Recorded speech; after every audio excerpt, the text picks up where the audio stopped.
에코프로비엠 내에서의 공매도 잔고 금액과 시가총액의 관계를 가져왔습니다. 과거에 대차 잔고 관련된 내용들을 올려드린 적이 있었는데 그 이후로 지금 한두 달 만에 다시 업데이트 드리는 내용 같고요.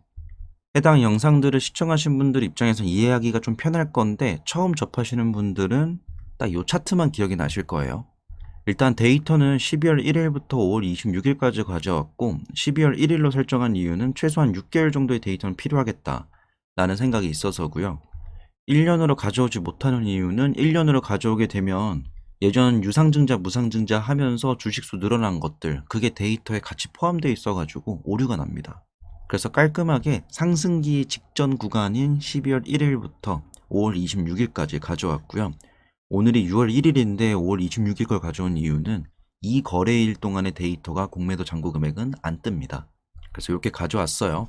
6개월 동안의 공매도 잔고 금액과 시가총액은 어떠한 관계를 가져왔는가 이것들을 좀 분석하고 설명드리기 위해서 영상을 켰고요. 끝부분에 명확한 어떤 결론이 나옵니다. 근데 결론은 나오지만 미래 예측에 대한 부분은 이 다음에 해야 될 것 같아요. 일단 한번 해보면 일반적으로 에코프로비엠 뿐만 아니라 모든 종목들, 그러니까 세력이 핸들링하고 있는 종목들은 롱숏을 구사합니다.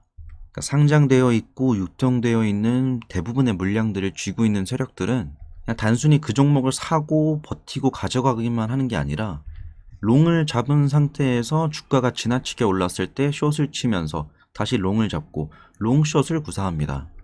이게 뭐 일반적인 그냥 투자자들 1억 단위 뭐 몇천만 원 단위 투자하시는 분들은 사실 롱숏을 할 필요가 없어요.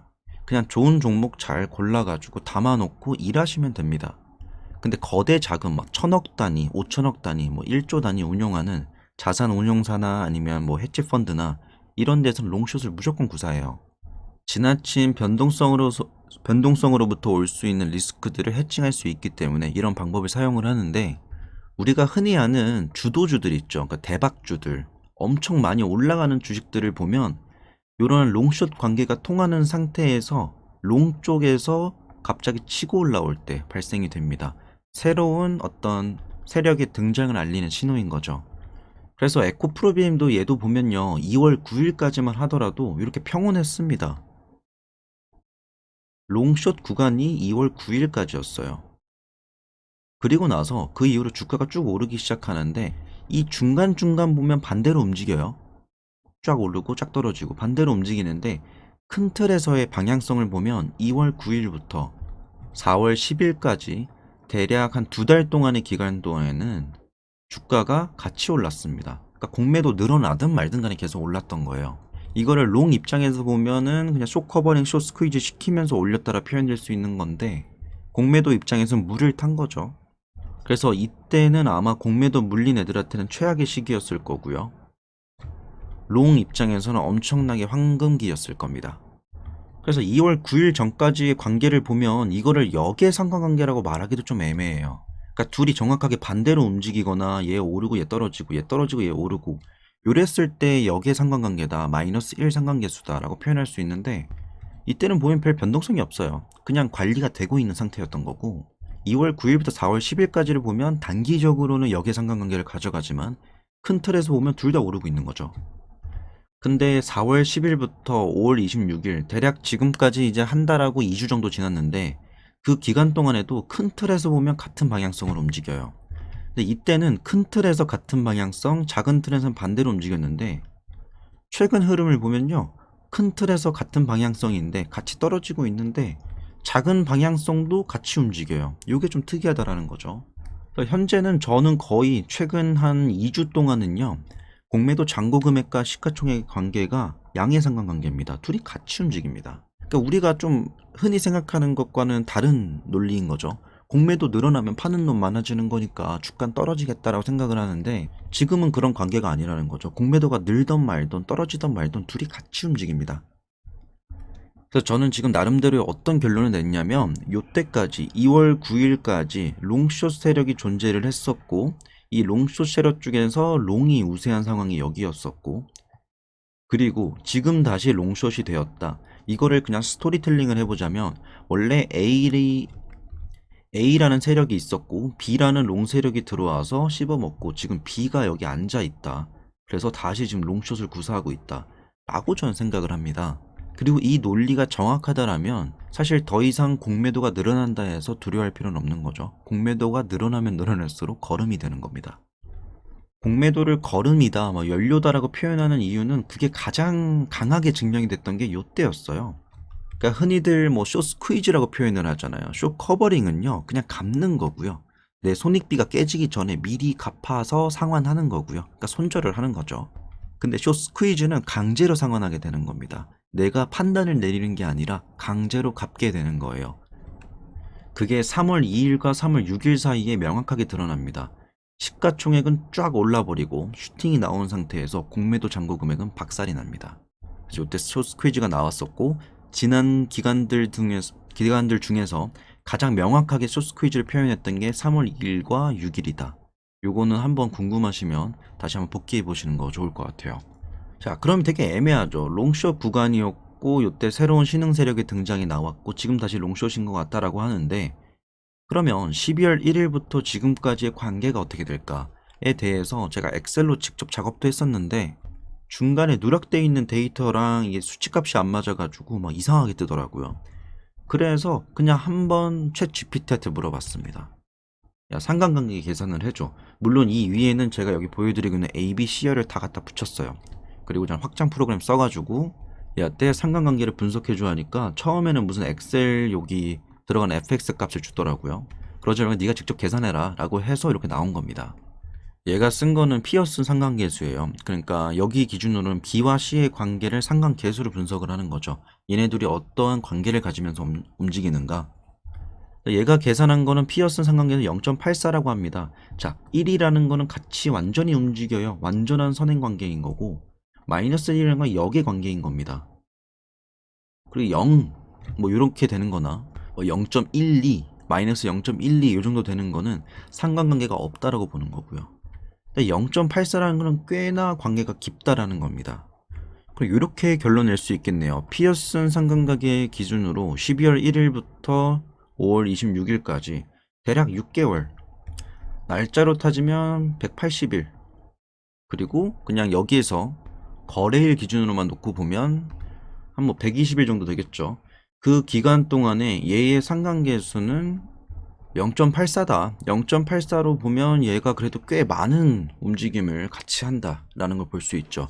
그래서 결론 내릴 수 있는 거는 무조건 공매도 잔고 금액이 늘어난다 해가지고 시총이 오를 수 있다라는 논리를 가져가기 힘들지만 대부분의 상황에서 그렇다라고 결론을 일단 낼 수 있고요.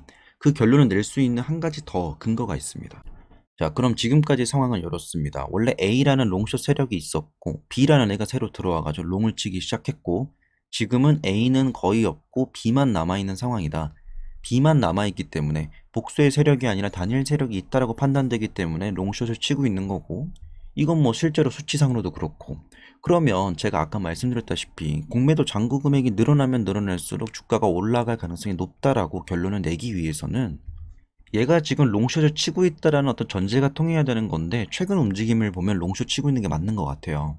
그래서 저의 그 멤버십 회원 중에서 이런 말씀을 하시더라고요. 그러면 이러한 상황에서는 지금 향후에 주가가 올라가는 과정에서 숏 커버링과 숏 스퀴즈가 추가적으로 나올 수 있냐라고 물어보시더라고요. 물론 그게 좀 재밌는 말이긴 한데 저는 아니라고 봅니다. 자, 그 근거를 좀 설명드리기 위해서 원래는 좀 정량화되어 있는 데이터를 들이밀면서 요렇습니다라고 말을 해야 되는데, 저로서는 지금 예측의 영역이고 지금 예측을 해놓고 그 흐름에 맞춰가지고 시나리오를 짜고 있는데, 제가 보기에는 얘가 만약에 상승을 한다면 숏 커버링이나 숏 스퀴즈가 아니라, 예를 들어서 B라는 애가 전체 투자 자금 할 수 있는 시드가 20조가 된다라고 합시다. 그리고 지금 10조 들어와 있어요. 그리고 10조 중에서 한 7조 정도를 롱을 잡고 있고요. 올라가라. 그리고 3조 정도를 숏을 잡고 있는 겁니다. 올라가되 요런 데서 숏 쳐가지고 다시 상환해서 사고, 요런 식으로 롱숏을 하고 있다라고 합시다. 여기서 7대 3을 한 이유는 일반적으로 롱숏 친다라고 했을 때 5대 5로 가져가진 않습니다. 그거를 중립이라 그러지 그걸 롱숏이라 부르진 않아요. 물론 롱숏도 중립이긴 한데 여튼 7대 3으로 가져간다 했을 때 얘의 여유 자금은 지금 10조 남은 거잖아요. 그러면 저는 공매도 자금, 그러니까 공매도 잔고 금액이 늘어났을 때 오히려 주가가 올라갈 수 있는 그런 어떤 뉘앙스를 파악할 수 있다라고 보는 거는, 얘가 만약에 공매도 잔고 금액을 6조로 늘려요. 그러면 얘는 이거 비율 맞춰가 14조로 늘릴 거거든요. 그래서 20조를 맞출 겁니다. 라고 전 생각을 해요.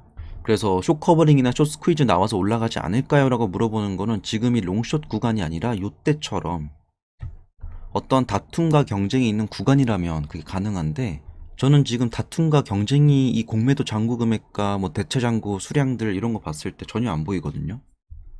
뭐 단일 세력만 있는 것 같아요. 지금 복수의 세력들이 지들끼리 치고받고 싸우는 게 보이지가 않습니다. 그래서 저는 이 논리대로라고 한다면 공매도 잔고 금액이 늘어난다는 것은 결국에는 롱으로 잡기 위해서 시드도 더 가져오겠다라는 표현으로 보이고, 얘네가 이걸 계속 여기서 치고 있는 게 아니라 롱숏을 치면서 계속 올릴 거기 때문에 전체적인 시가총액 크기가 커진다라는 것은 결국엔 잔고 금액이 커져가면서 숏 물량 늘려가는 만큼 롱도 늘리겠다. 그러면서 동시에 자연스럽게 시가총액은 올라간다. 라는 논리를 전 받아들이고 있어서, 아까 그 왜 상관계수 0.84였잖아요. 저는 이 상관계수가 향후에 뭐 한두 달 계속 트래킹 해봐야겠지만 앞으로는 일주일 단위로 계속 볼 겁니다. 일주일 단위로 보고 한 달 단위로 봐가지고 요 0.84가 한 0.9대 혹은 그 이상 되었을 때 조금 더 확신을 가질 수 있을 것 같아요. 아, 지금은 단일 세력이다. 아, 단일 세력이라면 잔고 금액이 늘어난다는 건 시가총액도 띄우겠다라는 뉘앙스를 볼 수 있겠다. 뭐 요 정도의 좀 복잡한 로직을 생각을 해놨습니다. 물론 요게 전부는 아니에요. 근데 오늘자 기준으로, 그러니까 오늘자라기보다는 5월 26일자 기준으로는 잠정 결론은 이렇게 낼 수 있겠습니다. 과거에 롱숏 치고 있다가 롱 세력 들어와가지고 단일 세력이 돼서 지금 롱숏 치고 있는 거고, 실제로 최근 움직임을 보면 공매도 잔고 금액과 시가총액 같이 움직이는 모습들을 보이고, 그렇다고 했을 때 향후 주가가 오르는 트리거는 뭐 숏커버리나 숏스퀴즈가 아니라 잔고 금액이 쌓여 들어간다는 것은 결국에는 얘네가 롱으로도 얼만큼 더 자금을 가져오겠다, 더 할당을 하겠다라는 시그널이 될 수 있기 때문에 이 선형 상관관계가 더 명확하게 0.84가 아니라 0.9대로 올라와 준다면 이 논리는 거의 정답이 될 수도 있고, 이 정답대로라면 공매도 잔고 금액 늘어나면 늘어날수록 그냥 매수 때려버리면 된다 라는 결론에 도달했습니다. 물론 이러한 관계는요 시시각각 매일매일 바뀌어요. 하지만 전체적인 맥락을 봤을 땐 현재는 롱숏 구간이라고 좀 봅니다. 그래서 무작정 롱을 치거나 무작정 숏을 쳤다가는 주식에서 많이 힘들 수 있다. 그래서 저는 지금 무작정인 원 포지션보다는 비중 관리를 해 나가면서 롱을 잡는 게 훨씬 맞다라고 보는 구간입니다. 제가 원래 뭐 밸류 얘기를 하고 싶었는데 이런 숫자 얘기도 한 번씩 해주면서 넘어가는 게 좋을 것 같아서 내용들을 좀 정리를 해봤고요. 제가 조금 더 엑셀감 아니면 뭐 코딩 쪽으로 고수라면 조금 더 많은 관계들을 분석할 수 있을 텐데 그게 안 된다는 점이 좀 아쉽긴 합니다. 뭐 요 정도로 마무리를 지어놓고 잠정 결론을 내어놓고 추후에 내용을 공개 영상을 올릴지는 조금 고민이 됩니다. 오늘의 영상은 여기까지입니다.